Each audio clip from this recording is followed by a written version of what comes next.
Oke, selamat siang. Assalamualaikum warahmatullahi wabarakatuh. Selamat siang Pak Rudi dan teman-teman. Salam sehat, salam semangat. Tetap semangat ya. Ini sudah mendekati, ini udah pertemuan ke-11. Ya, sekitar 5 atau 4 pertemuan lagi selesai. Nah, hari ini kita membahas yang rada-rada konsep sebenarnya. Bener nggak Pak Rudi ya? Betul banget Pak, konsep banget Pak. Konsep banget. Dan kalian sudah melakukan berkali-kali sebenarnya ya. Sudah melakukan berkali-kali yang namanya, sebentar saya share aja sekalian. Yang dari COA ya, kalian memasukkan COA dari soal gitu ya. Kalau ini masih kosong sampai belakang itu masih kosong ya, tapi ini udah ada isinya ya. Nah, karena COA-nya masih kosong, ini belum kalian isi ya, belakangnya kosong. Tapi kalau udah kalian isi nanti nongol. Ya, ini ada contoh fix asset 1, ini untuk latihan.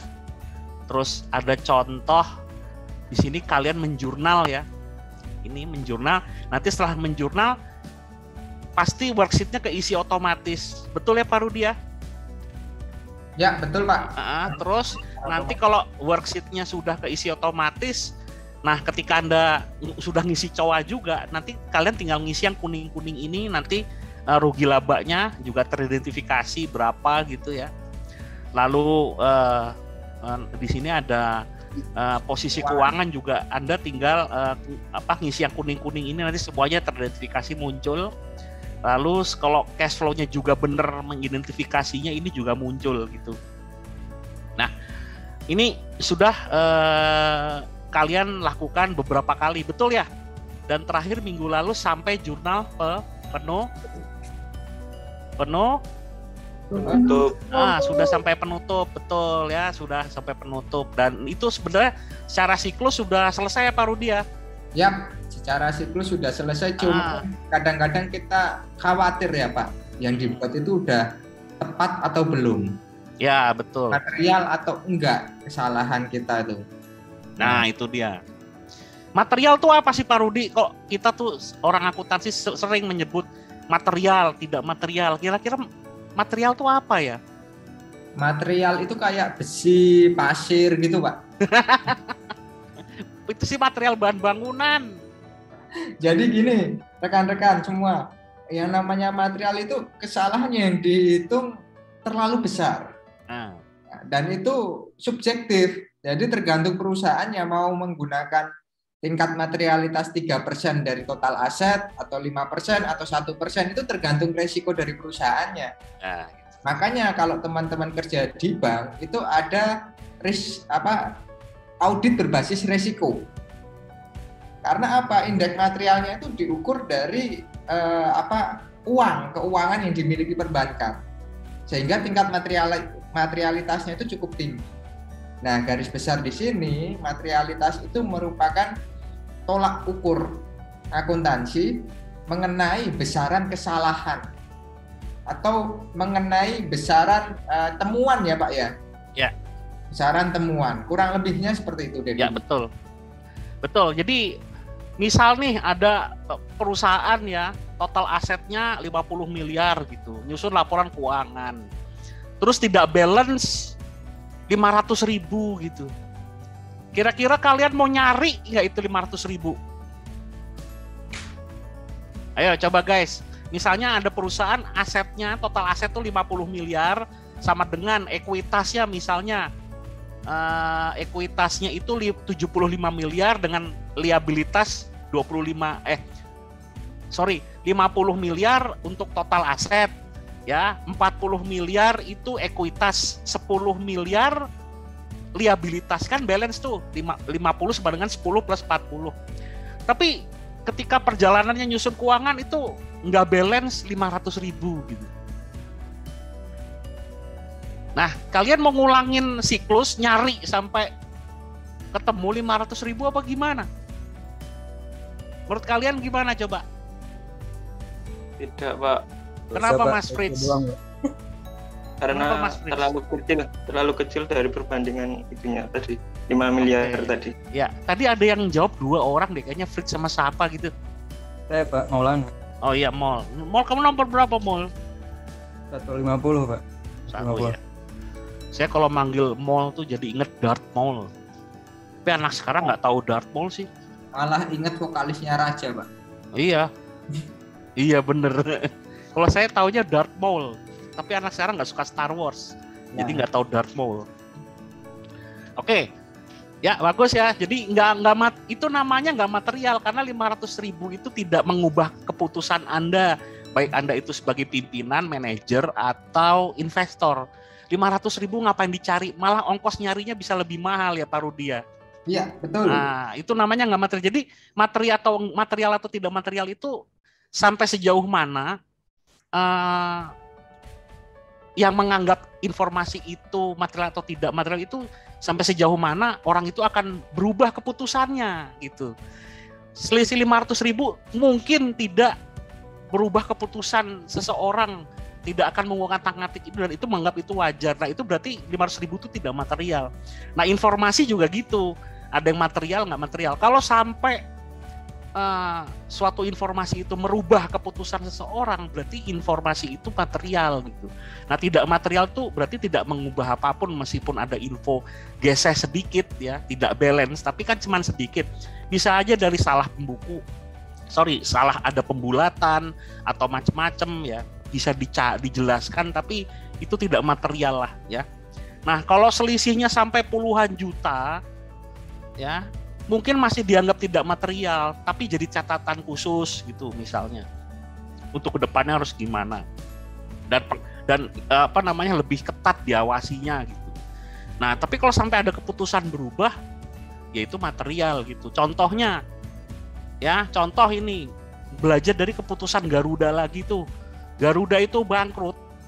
Ya, tadinya nggak bangkrut sebenarnya, laporan keuangannya itu fine-fine aja dia. Surplus, untung gitu ya. Sampai ada satu komisaris nggak mau tanda tangan karena menganggap ada pengakuan laba yang tidak relevan gitu. Jadi harus itu tidak diakui laba, tapi kok Garuda mengakui. Nah gara-gara komisaris ini nggak mau tanda tangan, auditornya diperiksa gitu. Soalnya sudah diaudit sama akuntan publik, laporan keuangan itu wajar gitu loh. Tapi ini salah satu komisaris ini nggak mau tanda tangan. Setelah diaudit ulang, bener. Akhirnya auditornya dihukum, dipenalti, diganti, dan ternyata Garuda nasibnya berubah drastis dalam 2 tahun belakangan ini jadi seperti ini ya. Itu berawal dari situ tadinya. Berawal dari ya ketahuan itu tadi, ada pengakuan laba yang tidak seharusnya ya, dan itu sangat material gitu. Nah, dalam hal ini ya, kalian sudah melakukan berkali-kali, cuman Pak Rudi sama saya itu merasa belum ngasih tahu secara konsep. Misal ya, misal ya. Kalau dari COA oke lah, kalian isi COA ya. Nah, ketika menjurnal ini ya, terus kenapa sih kok nggak langsung dari jurnal ini langsung jadi profit and loss? Kenapa nggak langsung aja balance sheet gitu? Kenapa nggak langsung aja jadi cash flow? Kenapa mesti lewat worksheet gitu loh? Itu satu. Dan sebenarnya Pak Rudi ya, kalau belajar PA1 siklus, itu ada satu langkah yang kita nggak bikin, bukan nggak bikin sih, cuman kelengkapan. Karena kita pakai sistem Excel, itu kayak semacam ledger ya Pak Rudi. TI-Corn itu loh. Betul. Dan sebetulnya kalau ledger itu tinggal filter aja Pak Ponti. Betul. Kita tinggal memanfaatkan fitur filter yang ada di Excel itu sudah menjadi sebuah ledger atau buku besar. Nah, gitu. Nah, makanya kenapa buku besar tinggal di filter, terus kenapa mesti harus pakai worksheet ini gitu? Kenapa harus, kan bisa aja dari entries tuh langsung ketemu profit and loss-nya gitu, langsung jadi balance sheet-nya. Kenapa pakai cash flow juga langsung tanpa pakai worksheet. Nah, di worksheet ini kalau kita perhatikan ya, Anda perhatikan ada saldo awal ya. Saldo awal, terus ini jurnal nih masuknya ke periode berjalan, terus jadinya saldo akhir, betul kan? Saldo akhir terus disesuaikan ya. Terus setelah disesuaikan ya, ada saldo setelah disesuaikan, terus ditutup jadi laba rugi. Ya. Laba rugi ini yang menyebabkan 10.290 ini ya, itu harus kita oper ke posisi keuangan sehingga balance. Kalau 10 jutanya nggak kita oper itu nggak balance. Ya. Nah, terus ada arus kas yang menceritakan sejarah kasnya. Itu dari saldo awalnya berapa, saldo akhirnya berapa, bertambah, berkurang. Karena 3 kegiatan utama itu, yaitu operasional, pendanaan, dan investasi. Nah, kenapa harus pakai gini? Coba ada yang punya ide. Ya, ide lepas aja, nggak usah takut salah dulu. Ini kenapa harus pakai worksheet gitu? Ayo, siapa yang punya ide? Kenapa sih kok harus ada worksheet? Sedangkan di sini buku besar itu ditiadakan atau hanya sebuah fitur sampingan yang kita bisa gunakan melalui filter Excel ini. Tapi kenapa worksheet itu harus ada? Izin jawab, Pak. Boleh. Ya, silakan Mas Maulana. Supaya pencatatannya detail aja gitu, Pak. Biar nggak ada yang lupa gitu atau luput. Bagus juga. Oke. Supaya pencatatannya detail. Ada lagi? Silakan. Jangan takut salah ya. Jangan takut salah, Mol. Ya dibully dikit kan nggak apa-apa ya, harus tahan banting gitu. Ayo. Supaya lebih mudah mencari kesalahannya, bukan, Pak? Fritz, oke. Ya bisa juga sama kayak Maulana tadi. Biar detail, kalau ada apa-apa ada ketahuan gitu ya. Fritz, Mol, terus apa lagi? Mbak-mbaknya mana nih? Izin menjawab, Pak. Ya. Biar jelas apabila ada pemindahan gitu, Pak. Kalau ada penyesuaian gitu.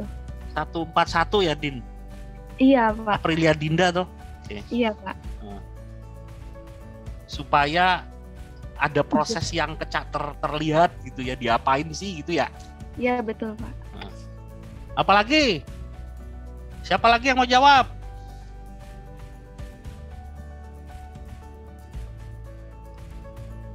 Ayo, siapa lagi? Ini Pak, biar enak saat ngeliat hasilnya, terus dipakai buat kelaporan gitu. Eka Sulaifah 120. Ya. Oke, biar enak ya dilihatnya. Oke. Biar kalau ada salah ketahuan, biar enak kalau kelihatan prosesnya, biar detail. Ya bener juga sih, nggak salah ya Pak Rudi ya. Iya. Cuman kalau menurut saya jawabannya begini, saya dulu diajarinnya kayak gini, harus kayak gini gitu.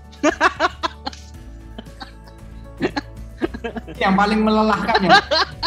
Secara manual. Itu dari zaman dulu ya. Kalian nggak ngalamin tuh pakai papan tulis yang panjang banget Pak Rudi, dari kiri sampai kanan. Suruh maju satu-satu ngisi. Ayo maju. Ditunjuk, nggak ada. Siapa yang mau maju nggak? Kamu maju gitu. Kalau nggak bisa ya bubar, dibully habis di kelas. Ya. Kalian nggak ngalamin zaman kayak gitu. Kita dulu ngerjain di depan kayak anak SD gitu. Ya. Suruh ngerjain kayak gini coba. Maju ke depan disuruh jawab padahal nggak ngerti juga gitu. Saya dan Pak Rudi itu mungkin Pak Rudi SMA-nya apa? IPS apa IPA? IPA, Pak. Sama, saya nggak ngerti apa-apa dulu semester 1 tuh. Saya ngulang loh PA1 tuh C. Ngulang baru B, nggak bisa dapet A dulu, susah banget. Susah banget Pak dulu tuh. Iya. Kredit sama kredit apa aja saya nggak tahu kok itu Pak. Iya sama. Gitu. Ya begitu ya, jadi diajarin memang begini Pak, ya kita ngikut aja gitu, jawabannya itu. Kalau Pak Rudi gimana sih Pak sebenarnya Pak? Oke, ini mau saya jawab secara konsep akuntansi atau secara sistem Pak? Ya dua-duanya dong. Oke, kalau secara sistem itu ada yang dinamakan dengan normalisasi database. Atau data yang caruk-maruk seperti di entries itu harus kita normalisasikan. Harus kita cross check, bener nggak sih audit trailnya atau rekam jejaknya atau tracingnya atau detail transaksinya itu memang benar dari transaksi yang kita inputkan itu, jangan-jangan salah. Kalau secara konsep akuntansi bukan secara sistem ya, itu sebagai cross check. Sebelum apa? Sebelum laporan keuangan ini dilempar ke pihak eksternal. Ini cross check. Kenapa? Karena worksheet ini menyimbolkan informasi yang sangat detail. Jadi aset ini nanti kalau kita breakdown lagi, klasifikasi itu ada subklasifikasi. Misalkan di situ aset ya, aset lancar. Dari subklasifikasi itu muncul lagi katakanlah akun hidden. Misalkan di aset lancar itu ada kas dan setara kas. Sampai dengan akun transaksinya. Nah, ini senjata penting untuk kita melakukan audit trail atau jejak audit.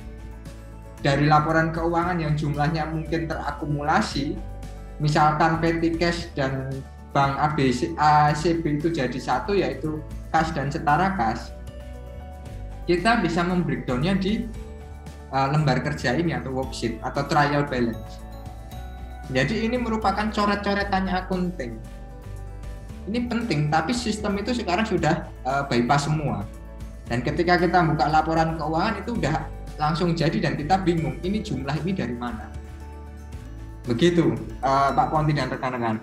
Betul ya. Jadi yang dibilang Pak Rudi itu betul gitu ya. Nah, yang Pak Rudi bilang itu adalah sebenarnya satu teknik ya. Ini namanya suatu teknik melaporkan keuangan gitu. Bisa saja caranya macam-macam.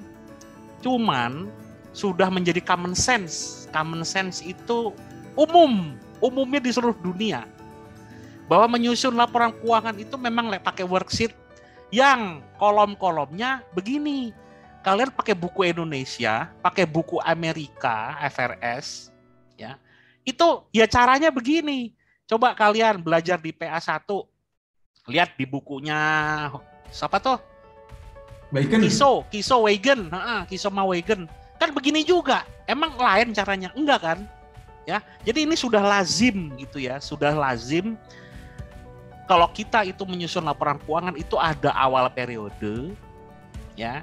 Terus selama periode debit kreditnya juga digabung di sini, jurnal ya, yang ini, yang periode berjalan ini, menjadi saldo akhir. Dan karena kita perlu cut off, ya, selama cut off, terus kita menganut sistem akrual itu kita nggak bisa lari dari penyesuaian. Lalu terciptalah saldo yang disesuaikan, lalu ditutup. Ketemu laba rugi, posisi keuangan, dan arus kas. Ya, tapi ini sebenarnya laporan keuangan Pak Rudi, kalau kita menyusunnya seperti ini, sebenarnya sudah bisa dibilang jadi belum Pak Rudi ini? Sebetulnya kalau dibilang jadi sudah bisa. Sudah. Informasinya sudah ada semua toh, balance, ya. Terus posisi keuangannya juga sudah ada, laba ruginya juga ada kelihatan. Tapi ini adalah yang namanya apa nih? Kertas kerja, lembar kerja, worksheet atau trial balance. Bentuknya belum sesuai dengan standar akuntansi. Nah, yang sesuai standar tuh yang kayak apa? Laporan keuangan yang sesuai standar akuntansi seperti apa? Penyajian, ya. Gak mungkin informasi keuangan atau laporan keuangan itu disajikan seperti ini ke investor. Kan gak mungkin ya Pak Rudi ya? Iya Pak, apalagi setelah berlakunya IFRS Pak. Kalau kita semua pernah baca, jadi jangan baca di laporan keuangan Indonesia karena di sini adopsi ya Pak ya. Adopsi. Masih adopsi. Nah kalau baca yang di luar negeri itu lebih pusing lagi kalau teman-teman nggak biasa. Nah, ya, nah tidak seperti ini menyajikan laporan keuangan ke investor.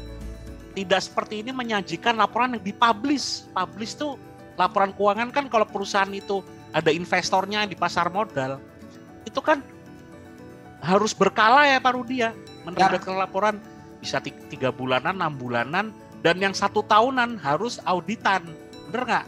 Auditan tuh apa? Audited, artinya apa? Sudah diaudit oleh akuntan publik. Nah, tidak seperti ini bentuknya, standarnya. Ini adalah kertas kerja baru. Meskipun di mata akuntan ini sudah bisa ya Pak Rudi ya. Cuman buat investor ya nggak beginilah, nggak boleh. Ini tidak standar ya Pak Rudi, ini cuman working papers ya, seperti untuk menyusunnya aja, alat bantu ya Pak Rudi ya. Iya Pak, makanya si Huygens itu bilang accounting itu the language of business Pak, ingat nggak? Nah ya betul sekali. Jadi apa maksudnya the language of business itu? Penyajiannya ini loh, nggak boleh sembarangan. Investor dikasih worksheet ya nggak bunyi lah, nggak ngerti investor. Nggak normal ini sama Pak Rudi bilang tadi, nggak dinormalisasi gitu. Nah keluarlah bentuk standar yang sudah diatur di standar, bahwa namanya laporan posisi keuangan yang dulunya neraca tuh bentuknya harus seperti ini loh. Golongan aset total berapa? Ya. Golongan kewajiban total berapa? Golongan ekuitas total berapa? Lah penyajiannya bisa seperti ini. Ya. Aset itu sama dengan kewajiban plus ekuitas. Ya udah balance dia 310. Ini awal periode. Nah, setelah periode berjalan 2020 ketemunya yang sebelah kanan. Ya balance juga. Total asetnya berapa? Total ekuitas sama kewajibannya berapa sehingga balance 490. Nah, ini bentuk yang standar. Ya. Profit and loss-nya juga bentuknya standar seperti pendapatan.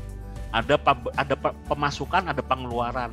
Kalau ada pemasukan sama pengeluaran yang lain, tapi tidak ada hubungannya sama operasional dan sifatnya tidak rutin, kadang-kadang saja, tolong dipisah, jangan digabung sama yang rutin operasional. Makanya di bawah seperti ini, Pak Rudi menyusunnya. Ini udah bener, ini sesuai standar seperti ini. Ya, uang masuknya sama uang keluarnya, banyakkan uang masuknya sehingga adalah sisa. Ya. Nah, ini namanya residu. Residu dari pemasukan dan pendapatan. Nah, karena di sini judulnya laba rugi, kita lihat di sini ada kata-kata apa nih? Periode. Nah, kalau periode itu ada periodenya dari Januari 2020 sampai Desember 2020. Nah, ketika periodenya berakhir, ya sudah selesai, cukup. Nah, yang kita ambil ya labanya aja ini yang kita ambil. Kalau rugi yang kita ambil ruginya aja gitu.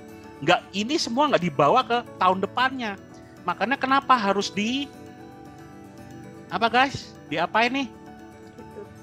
Ditutup. Siapa itu yang jawabnya pelan-pelan ditutup? Siapa tuh? Malu-malu, Pak. Oh, siapa sih? Mbak Saya, Pak. Kenapa malu? Bener jawabannya kok malu. Reviana nomor 17 ya? 117. Ya. Iya. Terus sama emasnya tadi siapa tuh? Mas cowok ada juga kayaknya tadi. Halo? Gak ada yang ngaku ya. Saya denger loh suara laki-laki tadi jawab ditutup gitu. Ya. Harus ditutup gitu. Lalu dikemana ini residunya? Ya taruh ke ekuitas gitu. Taruh ke ekuitas itu berarti di bagian balance sheet sini. Bawalah ke sini tuh. 10.290. Asalnya dari sini. Nah yang atas ditutup. Harus 0 lagi. Karena nanti di laporan profit and loss tahun depannya 2021. Arfian. Wah, ini dari suaranya ini ada sinyalnya yang rada-rada terhambat ini. Arfian nomor berapa Mas Har? Mas Har?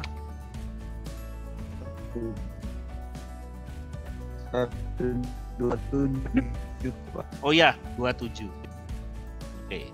Ngomongnya nomor 27. Itu kedengeran di saya. Ada kendala sinyal itu kalau kayak gitu itu. Suaranya nyampainya pelan-pelan. Oke. Ya, begitu ya. Jadi ditutup, ceritanya tutup. Ini case close sehingga tahun 2021 dia 0 lagi. Kita mulai lagi. Nanti akhir periode dipertemukan lagi pendapatan sama beban. Ada sisa, pindahin lagi, tutup lagi gitu. Itu cara kerja profit and loss. Balance sheet juga sama. Tapi kalau balance sheet itu sorry, Pak Rudi, ini mestinya bukan periode ya? Iya Pak, itu harusnya per. Kalau kayak gini per 31 Desember, bukan periode ya? Ya. Kecuali dia menampilkan 2 Pak, dua periode. Jadi ya. 2019 sama 2020. Ya. Itu. Jadi ada yang penyajian dia 1 periode, ada yang penyandingan. Iya. Bisa beberapa tahun gitu ya. Yap, gitu Pak. Nah, tapi kalau laporan keuangan itu bukan periode ya, harusnya per 2019, per 20 atau per 21 gitu ya. Nah makanya karena bukan periode, dia itu saldo akhirnya jadi saldo awal tahun berikutnya gitu. Jadi nanti sama kalau misalnya tahun berikutnya di sini berarti 20, di sini 21. Nah, angka yang di sini nih 20 pindah ke kiri. Nah, nanti yang baru lagi di sebelah kanan 2021. Begitu ya. Jadi saldo akhir di tahun sebelumnya menjadi saldo awal di tahun berikut. Nah, itu ceritanya bersambung makanya itu nggak kayak profit and loss yang ceritanya ditutup, makanya harus di plus. Nah, kalau cash flow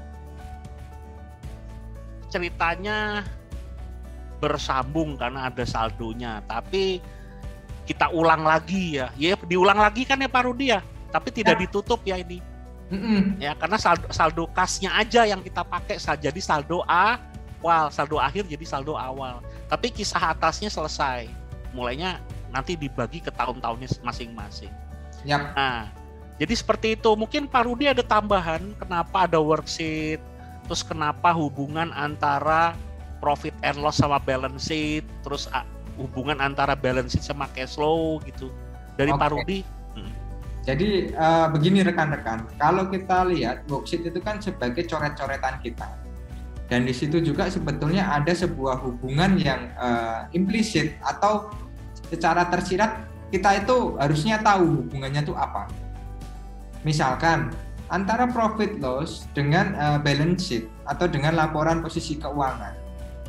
Itu seharusnya masih ada satu laporan lagi yang dinamakan perubahan ekuitas. Tetapi di sini saya tiadakan terlebih dahulu. Kenapa kok di situ harus ada perubahan ekuitas? Karena untuk merubah laba rugi ke posisi keuangan itu akan berdampak ke ekuitas. Sehingga yang namanya 10.290.000 ini akan berpindah ke elemen ekuitas. Dari apa? Dari ikhtisar laba rugi. Yang nantinya akan dibalik ikhtisar laba rugi itu ke laba ditahan. Nah, inilah yang diperlukan ke perubahan ekuitas. Atau kita langsung saja bisa memasukkan unsur laba rugi itu ke posisi keuangan. Nah, nanti teman-teman akan mempelajari konsep perubahan ekuitas karena ini cukup rumit jika diajarkan saat ini. Kenapa? Karena ekuitas itu unsur pembentuknya ada 3. Salah satunya adalah laba rugi atau dari saldo laba. Kemudian kalau kita perhatikan yang namanya arus kas, jumlah pada akhir periode arus kas itu harus sama dengan jumlah akhir periode jumlah akhir akun kas yang ada di posisi keuangan. Jadi misalkan di situ ada 224 juta, itu jumlahnya harus sama dengan 3 juta dan ditambah 220 juta itu. Dari mana? Petty cash dengan Bank ACB. Nah, itu jumlahnya harus sama. Kalau seandainya berbeda, berarti ada kesalahan di situ. Baik kesalahannya di posisi keuangan atau kesalahannya di arus kas. Jadi sebetulnya dari 4 laporan keuangan yang berbasis pada angka atau berbasis pada kuantitatif ini, angkanya itu saling mengkonfirmasi, tidak berdiri sendiri. Nah, itulah yang disebut dengan hubungan antar laporan keuangan. Kalau rekan-rekan di sini sudah tahu, kedepannya akan enak. Jadi neraca itu nggak asal balance, nggak asal debit kreditnya sama, tetapi di situ juga ada elemen pendukung dari laporan keuangan lainnya secara angka. Berarti ada kualitatifnya, ada yang disebut dengan catatan atas laporan keuangan. Nah, untuk beranjak ke catatan atas laporan keuangan, rekan-rekan akan mempelajarinya di semester depan dengan bobot materi yang berbeda-beda. Gitu ya Pak Ponti? Ya, nanti wujud akhir laporan keuangan tuh kalau mau download dari itu aja IDX. Yap. Tapi yang manual. Yang annual report itu kalian download, kalian lihat deh. Laporan keuangan itu nggak cuma debit kredit, nggak cuma perubahan modal, nggak cuma cash flow, nggak cuma rugi laba, nggak cuma posisi keuangan, tapi tebel. Bisa 500-an halaman. Nah, itu laporannya tuh di tengah-tengahnya udah catatan atas laporan keuangan, bla bla bla segala macam. Ya ilmu kalian belum cukup lah, nanti kalau udah ngambil menengah paling nggak ya Pak Rudi ya. Ya. Nah kalau diajarin langsung ya kasihan. Ini dulu aja dasarnya. Coba kita lihat di sini yang Pak Rudi bilang tadi. Ini kasnya kan ada 2 nih. Kas bank sama kas kecil di jumlah 224 sekian. Cocok nggak nih sama yang bawah ini? Kas akhir periode ini kan setelah ini kan posisi keuangan akhir periode kan 224 sekian toh, sama dengan ini.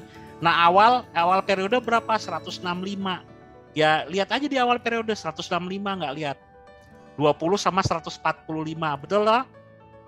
Kalau kayak gini kan ngelihatnya susah ya Pak. Betul. Makanya itu ada laporan cash flow aja Pak. Nah kita lihat di cash flow-nya gitu. Cuman maksudnya di laporan situ juga kelihatan gitu. Oh dari 165 ke 224 ini jalan ceritanya piye toh. Nah iki lho. Nah ini nyeritain dia. Karena di laporan manapun, baik pun di balance sheet dan di worksheet, itu saldo awal yang 165 juta, nih saldo awal 165 juta, kisahnya menjadi 224 juta tuh harus ada ceritanya gitu loh. Nah ya ini diceritain di cash flow gitu. Ya dapat uang masuk sekian, uang keluar sekian di operasional. Berarti plus, di pendanaan juga plus, ada utang, ya. Terus di investasi keluar semua duitnya. Nah itu dijumlah aja, masuk 69 plus 170 keluar 180, oh 59 toh.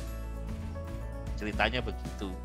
Nah hubungan ini mulai terbaca, jadi selama ini kan mungkin kalian pakai Excel, ngitung-ngitung doang gitu ya. Cuman harus ada konsep yang kalian tempel juga gitu. Kalian bawa juga karena bekal kalian untuk belajar nanti habis PA1 ada PA2. Kalau aku sih dulu PA1 PA2. Kalau anak sekarang tuh kayaknya pengantar akuntansi aja ya. Sepertinya sih iya Pak. Kalau saya dulu ada 2. Enggak, kalau kalian ini guys, kalian itu nanti pengantar akuntansi toh nanti langsung ke menengah 1 2 apa ada pengantar akuntansi 2 ya? Apa cuman pengantar akuntansi 1 aja? Halo? Oh Pak, mulai di KRS tuh belum ada. Oh, itu ya. Aku lupa ya kalian itu di kurikulum itu ada PA2-nya apa enggak? Aku lupa ya. Kayaknya nggak ada loh Pak Rudi di sini. Nanti iya, habis ini kayaknya ya, tapi aku lupa sih. Harusnya PA tuh 2 memang, PA1 dan PA2 gitu. Nah, dan kalian tuh harus juga mengerti bahwa yang satu-satunya siklus ya Pak Rudi ya, dapat siklus dari jurnal sampai laporan keuangan itu cuma di PA1 loh. Iya betul. Nanti PA2 dan intermediate, advance itu udah nggak ada lagi siklus. Adanya cuma jurnal, bener nggak Pak Rudi? Betul. Ya, jadi nanti hanya menjurnal, begitu jurnal selesai. Nah jurnal itu kan nanti yang dikerjakan sampai worksheet terus laporan keuangan itu hanya di PA1 gitu. Siklus akuntansi dari bukti transaksi sampai laporan keuangan itu ada siklus dan itu hanya di PA1 loh guys. Ya makanya kalau kalian nggak paham repot kesananya gitu. Ya kalian harus belajar bener-bener di PA1 gitu ya. Di PA1 tuh harus paham bener, ini dibantu dengan berbantuan komputer di Kompak ini gitu. Dengan siklus yang sama ya Pak Rudi ya. Nah gitu. Jadi jangan sampai nggak paham gitu. Terutama konsepnya. Karena kalau cuman hitung-hitungannya debit kredit itu kalau nggak ngerti konsepnya, hubungannya antar worksheet, profit and loss, balance sheet, cash flow, itu repot juga besok-besok. Karena ya itu siklus cuman di sini. Besok-besok cuman belajar jurnal gitu, sampai jurnal selesai gitu. Nah, jadi nanti tugas kalian itu menjawab pertanyaan ini ya Pak Rudi ya. Yap. Dan sepertinya kita juga sudah menjelaskan apa jawabannya ya Pak Monty ya. Jadi sudah gitu. Betul. Tapi kita minta jangan persis kita ngomongnya. Jadi pemahaman yang bagus itu adalah kalian paham terus menjelaskan dengan kata-kata sendiri. Jadi beda ya Pak Rudi dengan kata-kata kita ya. Betul. Dan ini salah benernya bukan poin utama ya. Tapi prosesnya gimana teman-teman mendapatkan jawaban itu yang paling utama bagi kita. Ya, betul. Nah, jadi nanti tugasnya ya. Pak Rudi mohon maaf, ini memang cuma 2 ya pertanyaannya ya? Ya, ada 2. Oh, soalnya kalau di sini kok 3 ya? Ya, itu kan untuk latihan. Sebetulnya yang paling penting itu kan nomor 2 dan 3 ini, Pak. Oke, jadi nomor 1 tidak ada lembar jawaban, saya pikir kurang. Karena di sini 3, saya pikir di sini juga harus. Loh kok yang 1 nggak ada, yang nomor 1. Ntar meletus balon hijau, Pak. Oke, ya. Nah ini lembar jawabnya. Nanti kalian jawabnya harus di lembar jawab ya, jangan bikin jawaban sendiri di tempat lain. Ini sama kan ya Pak Rudi ya? Coanya diisi dengan panduan dari yang PDF, bener nggak? Kalian ada semua toh? Di mana? Ini saldo awal dulu, pasti pakai periode saldo awal. Terus coanya mana ya?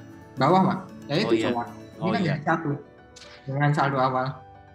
Oh iya, ini cowoknya deng bener. Saldo awal sama cowoknya kalian jangan lupa nanti masukkan ya. Kode cowoknya masukkan, nanti baru bisa operasional, yang lain-lain baru kalian ngejurnal, nanti worksheet-nya keisi sendiri, profit and loss-nya tinggal kuning-kuningnya, balance sheet tinggal kuning-kuningnya, dan cash flow tinggal kuning-kuningnya diidentifikasi, dipilih. Ini belum keluar karena cowoknya belum diisi kan, begitu ya Pak Rudi ya? Iya. Ya, jadi kalian kayaknya sudah sering deh melakukan ini gitu. Plus kalian harus menjawab di report pertanyaan ini gitu. Itu tugas yang ini ya, silakan di-download gitu. Salah. Ngapain saya buka lembar jawab ya. Oke, gitu guys. Silakan kalau ada pertanyaan. Pak Rudi silakan kalau mau nambah, atau saya stop share gantian Pak Rudi yang stop share juga nggak apa-apa. Ya, sudah Pak. Kalau saya Pak. Oke, sama ya. Ya. Ya, jadi tugasnya sama, nggak beda. Masih ini kali sudah berulang kali ngerjakan ngisi COA, terus ngisi transaksi ini dengan data dari yang PDF, semua sudah ada di Bismart. Terus worksheet-nya otomatis terisi. Terus nanti pilih kode akunnya ini. Ya. Kalau sudah ada cowoknya bisa dipilih, nanti ke kanannya keisi sendiri. Balance sheet-nya juga sama. Kenapa Pak Rudi? Kalau sudah diisi itu ceknya tinggal dipilih aja yang cek. Jadi dia akan terfilter. Kalau yang bingung dihapus saja supaya jadi teman-teman kalau mau nyetak itu udah rapi. Yes. Betul ya. Nah, sama ini juga yang kuning aja. Plus ada soal teori yang gimana kalian menjelaskan ini gitu. Oke, lanjut. Ini kan tugas untuk minggu depan ya Pak Rudi ya. Yap. Karena siklusnya sudah selesai. Nah, ada tugas akhir ya Pak Rudi ya. Tugas akhir yang terus bergulir.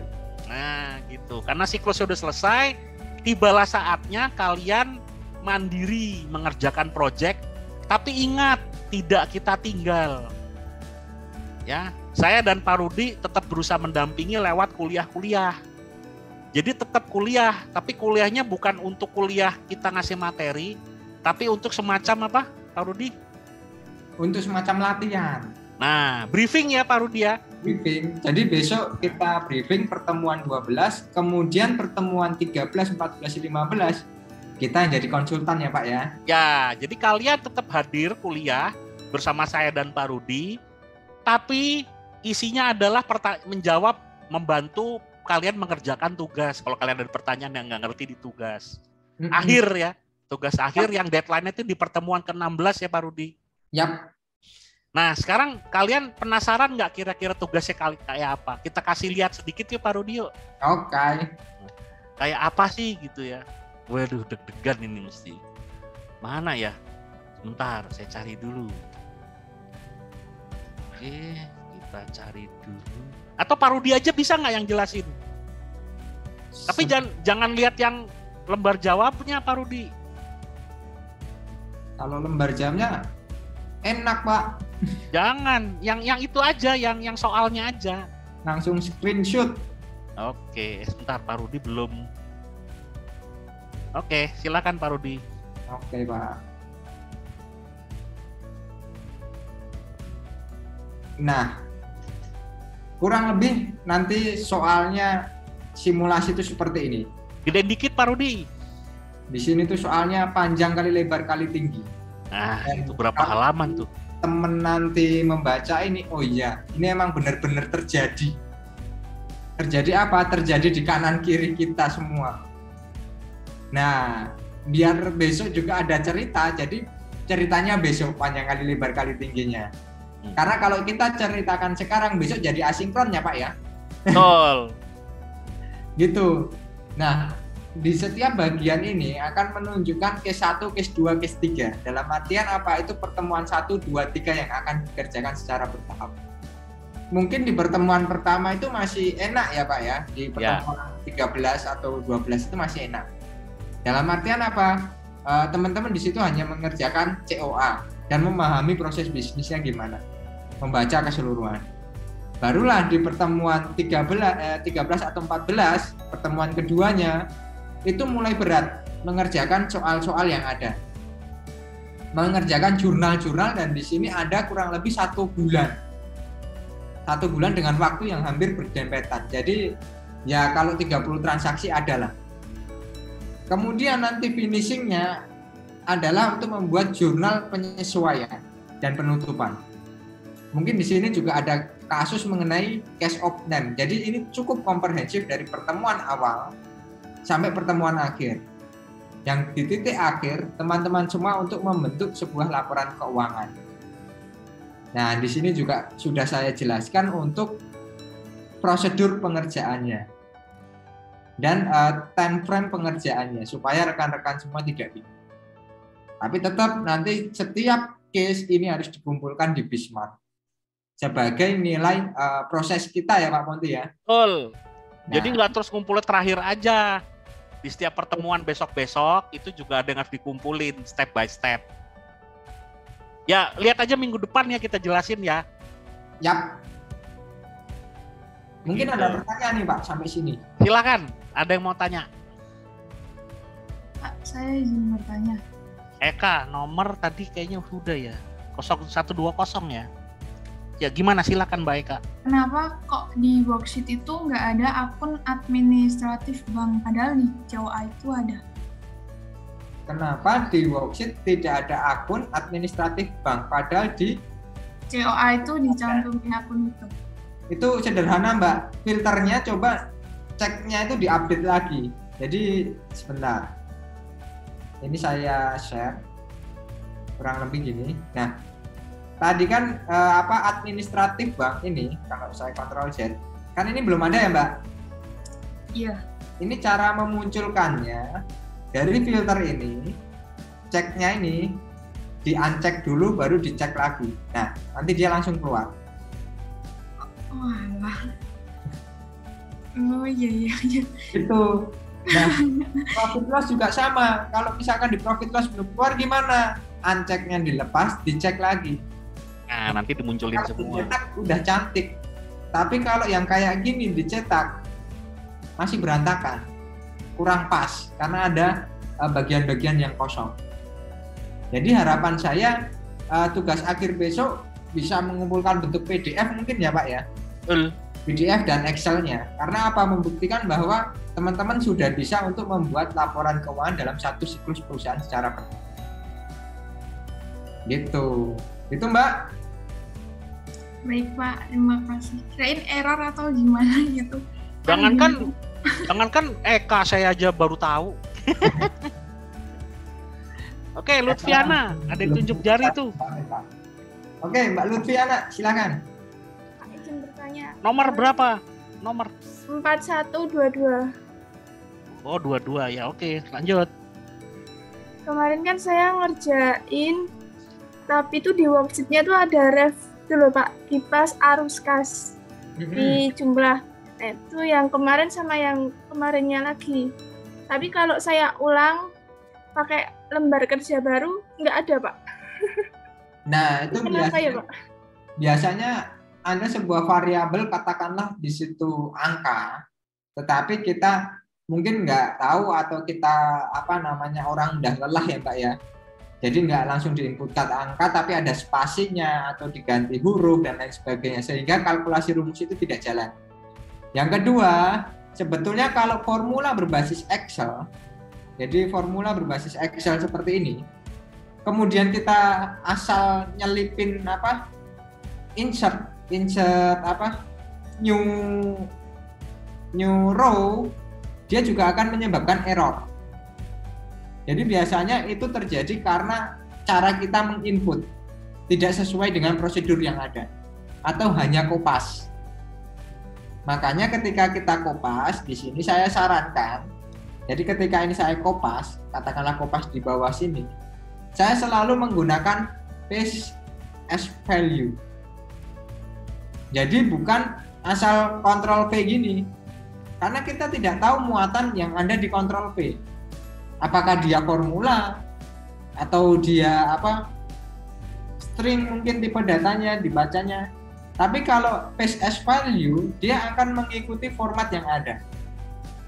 Nah ini keunggulannya Excel ketika mau memindah data. Tapi kelemahannya karena mudah untuk di paste and copy paste, jadi faktor resiko keamanannya lebih tinggi. Itu Mbak Lutfiana. Baik Pak, terima kasih. Ya, misalnya kopas dari atasnya dari halaman yang lain itu hati-hati gitu, kata Pak Rudi begitu. Takutnya itu beda. Nah kalau udah beda ya ref. Ya, apalagi kopasnya dari dokumen PDF. Karena soal wah ini bisa dikopas di Excel. Nah itu harus hati-hati. Gitu. Ada lagi pertanyaan? Silakan.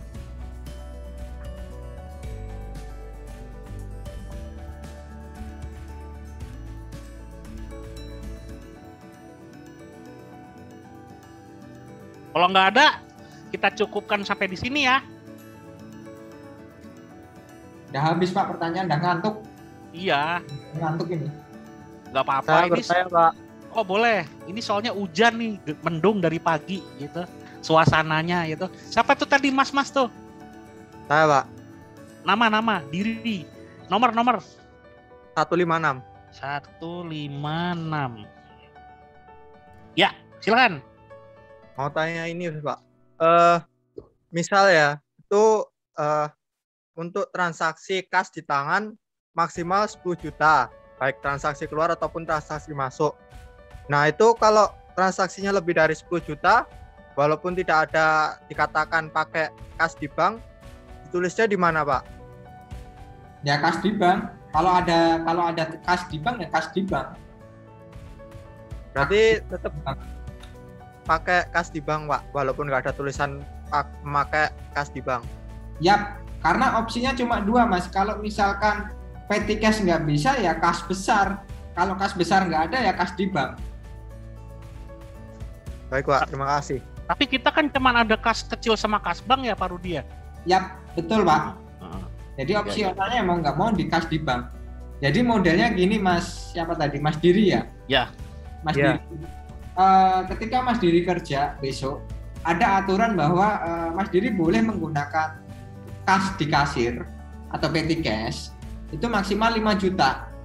Nah, tiba-tiba ada tagihan 10 juta. Masa nggak dibayar karena otoritas Mas Diri cuma 5 juta? Ya Mas Diri kan harus mengajukan pengeluaran kas di bank. Itu harus didisposisikan ya Pak bahasanya. Betul. Dialih tugaskan. Ke siapa? Yang bertugas memegang kas di bank. Jadi di sini saya juga melatih logika dari rekan-rekan semua, gimana untuk menyelesaikan sebuah permasalahan kasus nyata. Karena mengingat kembali kita ini berada di diploma 4. Itu ya Pak Ponti? Betul. Sebenarnya salah nggak salah itu juga bukan terlalu prinsip, tapi kalau misalnya mau ngambil kasnya semua dari petty cash, terus bagian dari kas bank juga ribet. Ya kalau di atas 5 juta nggak usah ngambil cash lah, dari bank aja gitu. Dan sekarang kas kecil juga udah nggak relevan di tingkat-tingkat tertentu ya, kayak misalnya kalian ke UNY, ke bagian keuangan gitu ya, tanya ada punya kas kecil, ditanya ya nggak ada lah, kas kecil dari mana.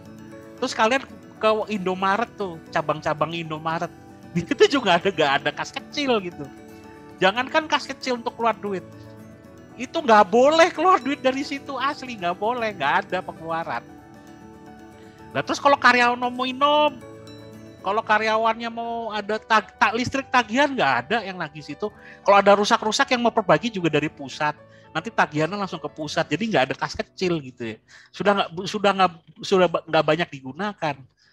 Sekarang udah bukan cash tapi kebanyakan reimburse. Nah terus kalau misalnya untuk karyawan Pak, karyawan misalnya ditugasin ke Wates apa ke Gunung Kidul, bayar uang transportnya gimana? Ya bisa reimburse, situ beli bensin nanti notanya kasihin baru kita ajukan, kita ganti, gitu kan begitu ya modelnya.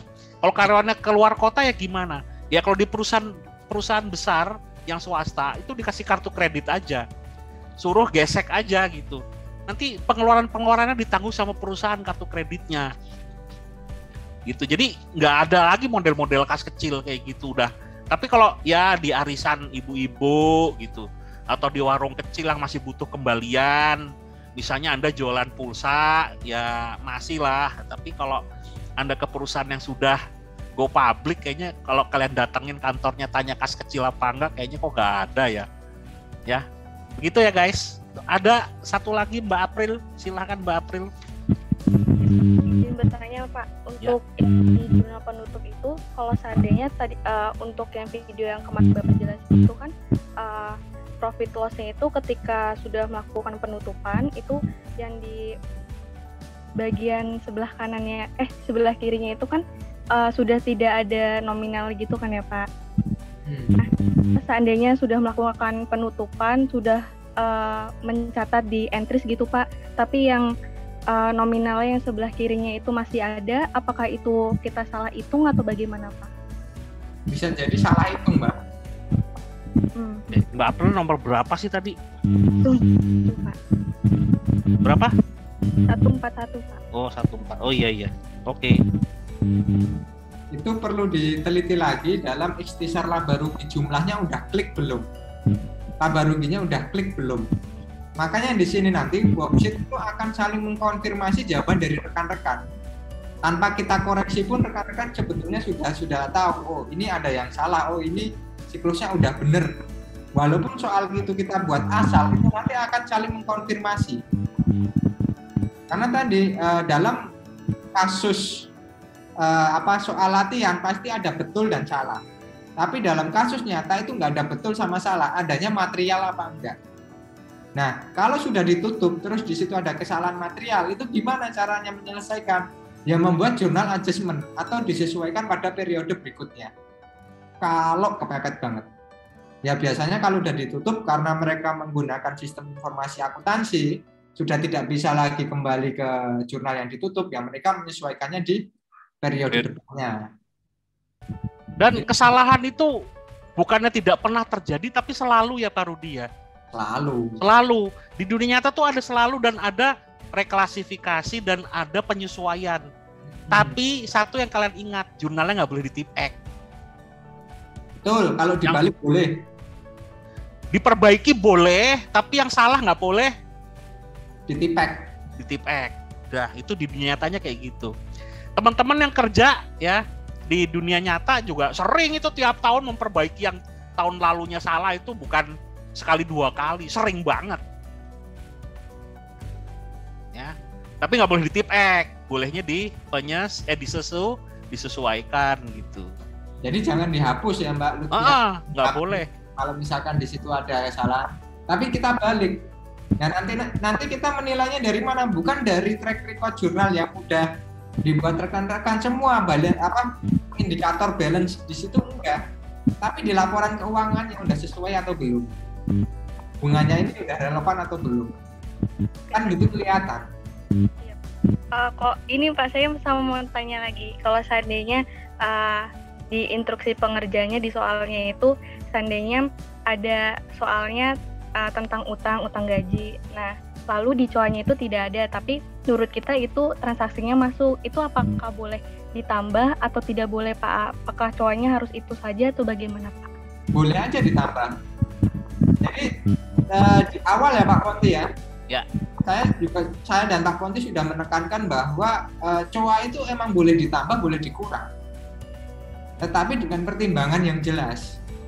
Jadi nggak asal tambah, nggak asal kurang, tapi di situ ada pertimbangan yang jelas sesuai yang disampaikan Mbak April tadi. Kalau di situ memang diperlukan gimana? Ya udah buat aja, nggak apa-apa Mbak. Begitu. Baik, terima kasih Pak. Ya, sama-sama. Karena nanti di titik akhir kalau Mbak April menambah utang berarti kan dampaknya di posisi keuangan. Nah, posisi keuangan yang dibuat Mbak April itu balance apa enggak? Dan konsisten enggak Mbak April menggunakan coa tersebut? Kalau enggak konsisten ya jawaban Mbak April dalam konteks soal itu sudah benar. Tetapi dalam konteks pekerjaan besok secara nyata itu tidak efisien. Karena hanya menciptakan satu coa untuk satu transaksi doang. Itu. Mungkin ada tambahan dari Pak Ponti. Oke, saya jadi ingat nih Pak Rudi di kelas yang tadi pagi. Itu ada pertanyaan yang waktu kita kuliah asinkron minggu lalu. Ya, ini saya tampilkan sekalian ya. Aku bingung juga tuh jawabnya. Bentar, saya tampilkan dulu nih. Saya tampilkan dulu sharingnya. Nah, di minggu lalu itu kan ada kasus penutupan Pak Rudi ya. Yap. Kelihatan belum ya di sini? Nah, di beberapa teman-teman rekan-rekan mahasiswa mengerjakan, kalau di sini kan kita gabung semua nih. Yap. Untuk penutupnya ini ikhtisar rugi laba nih. Ya. Nah, itu beberapa teman itu tidak menjadikan satu seperti ini, tapi dipisah jadi dua gitu loh. Itu kok hasilnya bisa beda dengan yang digabung ya? Itu biasanya karena faktor ketelitian Pak Ponti. Karena apa, angka yang ada di kredit ini Pak, kalau kita perhatikan ini kan nggak bulat semua ya. Ya, itu dia. Di debit juga nggak bulat ya. Jadi faktor ketelitian itu. Jadi balance tapi hasilnya beda gitu loh. Itu faktor ketelitian Pak sebetulnya. Nah, jadi jurnal yang pertama dia buat itu adalah debitnya itu penjualan, potongan sama sama penjualan, terus potongan penjualan sama apa sih ini? Sama pendapatan apa sih ini? Pendapatan bunga bank itu, terus dia bikin kreditnya ikhtisar. Terus yang satunya itu dia bikin ikhtisar, lawannya kreditnya tuh potongan penjualan, HPP, ongkir, beban administrasi, utilitas, gaji, depresiasi. Nah, itu dia bikin begitu ya, bisa aja dua-duanya balance. Tapi menurut mereka hasilnya nggak balance. Bukan nggak balance, hasilnya beda. Balance tapi hasilnya beda gitu. Kalau masalah balance itu kan kita tinggal merujuk debit kreditnya aja ya Pak ya. Ya. Kan yang tidak boleh kita lupakan di sini adalah jurnal penutup itu patokannya laba rugi, profit loss, bukan arus kas. Ya. Kenapa? Karena arus kas itu hanya berbasis kas doang. Ya. Sedangkan laba rugi di situ tercermin dua basis. Ya. Jadi kalau misalkan di situ terus kita lari ke arus kas karena kita menganggap bahwa ini laba ruginya kas semua, ya pasti balance, tapi nggak sesuai. Nah, itu dia. Nah, yang perlu diperhatikan di situ, perlu dikonfirmasi di worksheet. Apakah jumlah akun-akun tertentu yang kita tutup itu sudah 0? Misalkan penjualan barang dagang itu juga udah pembaliknya udah sesuai. Gitu. Nah, ya ini penutupnya ini. Kan kelihatan dari sini ya Pak Rudi. Ya, nah kan kiri sama kanan udah confirm Pak. 237, 630, 950 ini juga udah sama. Ya. Sama ini. Itu biasanya faktor ketelitian. Oke. Mungkin angkanya beda dikit. Balance sih balance, tapi angkanya beda katanya. Kalau digabung sama dipisah. Ya kalau misalkan Pak 237, 630, 950 kita nyatetnya 257 Pak ya, udah gede Pak. Iya betul. 20 juta. Betul. Nah gitu aja sih pertanyaannya gitu. Itu nanti mestinya dia nunjukin hasil pekerjaannya kita bandingkan dengan ini gitu. Tadi belum. Nanti bisa minggu depan ya. Nah itu. Nah yang di sini, yang di entries itu adalah proses teman-teman yang kita nilai. Untuk di akhir itu sebagai konfirmasi kita. Gitu ya Pak Ponti ya cara kita nilai. Ya. Jadi ngerjain beda, salah itu nggak terlalu penting. Cuman kalian ngerjain apa enggak, terus ngerjain sendiri apa enggak itu loh, ketahuan apa enggaknya itu loh yang lebih penting buat kami ya.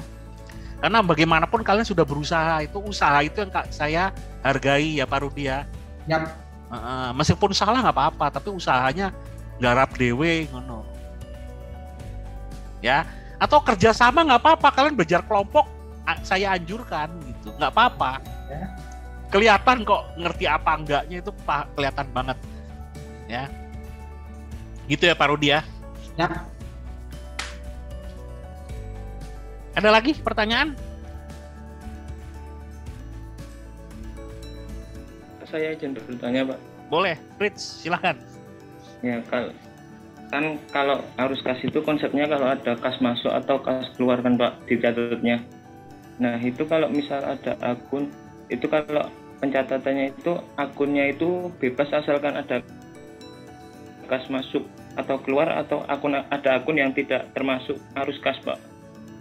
Akun-akun misalnya apa gitu. Nah gitu Pak pertanyaan saya. Terima kasih. Oke. Silakan Pak Monti. Ya, saya share dulu yang tadi. Cash flow. Yang ini aja. Nah ini. Oke Mas Fritz. Kalau di laporan arus kas itu secara lazim ya diajarinnya itu kas perusahaan itu terpengaruh dari kegiatan perusahaan yang namanya operasional ya. Nih contohnya misalnya di sini piutang ya. Ada terus di sini tidak ada kurung berarti plus ya. Nah, judulnya piutang ini berarti ada orang apa ini nih? Kenapa berpengaruh sama kas? Kenapa? Kalau di piutang ini, karena ada orang yang tadinya punya utang sama kita menganggapnya piutang, orangnya bayar, bener nggak? Betul nggak Mas Fritz? Nah ya, makanya kita ada uang masuk, meskipun judulnya piutang, tapi ini mempengaruhi saldo kas, gitu. Masuk dia duit. Nah tapi kita juga sama, karena kita beli barangnya utang, kita punya utang 7 juta, lah kasnya keambil 7 juta. Ada utang, 7 juta ini sediaan deh, maksudnya apa? Kita beli barang dagangan, bayar pakai kas, ya kasnya keambil. Terus kita bayar utang, kita beli barang belum bayar, jatuh tempo, ya udah kita bayar, keambil kasnya. Ya, gaji karyawan juga sama, ngambil dari kas. Nah, jadi dari piutang, dari penjualan yang tadinya itu kita akui piutang, terus orang yang bayar, kita dapat 118. Nah, ini dijumlah aja. Masuk keluarnya yang mempengaruhi kas. Jadi kita itu arus kas dari operasional itu ketambahan 69 juta. Sekian. Nah, di pendanaan juga sama nih. Nah, kalau dalam kasus ini, saya kok tadi ngelihat ada beli mobil pickup itu 180 juta. Nah, kenapa masuknya bukan lewat kas, tapi pendanaan? Jadi ini mungkin beli mobil, kelihatan dari investasi, kita beli mobil. Beli mobil kan investasi keluar duit 180 juta ya. Tapi perusahaan tidak utang kredit mobil, jadi utang duit, tapi untuk beli mobil. Gitu ya Pak Rudi ya kayaknya ya? Itu bukan kayaknya Pak, tapi udah kebaca itu. Jadi ya, dia pinjam bank buat beli mobil. Iya, tapi bukan kredit mobil, bener nggak? Bukan. Nah, jadi dia pinjamnya duit. Nah, karena pinjem duit 180 juta, itu kan berarti pendanaan, dapat dana, bener nggak? Lewat utang, dapat duit 180 juta. Nah, utangnya duit, tapi untuk beli mobil. Biasanya kan orang beli mobil, kredit mobil. Ini enggak, pinjem duit untuk beli mobil, gitu loh. Itu biasanya pertimbangannya karena tingkat bunganya. Iya, kalau kayak lebih murah. Lebih murah, terus mobilnya sudah atas nama kita ya, surat-surat tidak ditahan, bener nggak Pak Rudi? Betul. Tapi kalau pinjemnya, ngutang kredit mobil kan surat-suratnya belum di tangan. Ini alternatif. Kalau memang bunganya lebih murah ya kita pinjem duit aja daripada kredit mobilnya gitu. Iya. Ya banyak pertimbangan lah di situ. Ya. Nah, ini dia ngambil langkah, jadi dia utang 180 ya, tapi kenapa 170 yang 10 juta udah dibayarin cicilannya gitu. Makanya minus karena bayarnya kan pakai kas. Tapi dapat duit, utang meskipun dapat dari utangan tapi kan dapat duit, uang masuk gitu. Nah, ini untuk investasi beli mobil gitu. Nah, ya udah dari operasional dapat 69, dari pendanaan itu dapat 170, dari investasi keluar 180. Nah, yang Mas Fritz tanya tadi kira-kira kalau saya nggak salah nangkep ya, ada nggak sih di luar ini yang masuk ke arus kas, betul ya? Ya transaksi Pak, apa aja gitu selain ini ya, misalnya ya? Iya. Ya bisa ya, kalau dari sini bisa dari operasional ini ya, tergantung dapat duitnya dari mana gitu. Misal disediaan ini juga bisa plus kalau ada retur ya, misalnya Pak Rudi ya. Nah, contohnya itu barang loh, retur cash loh. Ya, kayak misalnya kita beli barang, kita bayar 10 juta, ternyata barang yang rusak kehitung, terus kita balikin, terus ternyata tagihannya cuma 9,5 juta, terus kita dibalikin yang 500.000 gitu ya, itu masuknya ke situ. Gitu. Tapi ya jumlahnya nggak mungkin ngalahin persediaannya itu sendiri gitu. Nanti kalau digabung ya tetap di sini negatif begini ya Pak Rudi ya. Yap. Ya. Nah, ini utang kebanyakan sih dari piutang memang. Dari operasional tuh kebanyakan dari piutang gitu. Ya, kira-kira apa lagi ya Pak Rudi ya? Penjualan Pak biasanya. Nah, penjualan yang tunai. Nah, kalau penjualan jelas tunai itu bisa itu ya. Itu uang masuk nggak pakai kredit. Jadi kalau ini kan ke piutang semua nih, betul nggak? Ya pada intinya ketika Mas Fritz ya tadi, Mas Fritz itu menggunakan akun kas ya itu akan terrecord di arus kas. Apapun itu digunakan untuk apapun itu.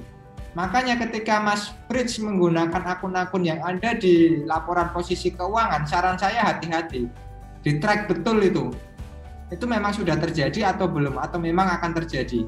Kenapa? Karena nanti menghapusnya susah kalau sudah menjadi kesalahan. Itu akan menjadi kesalahan yang berulang.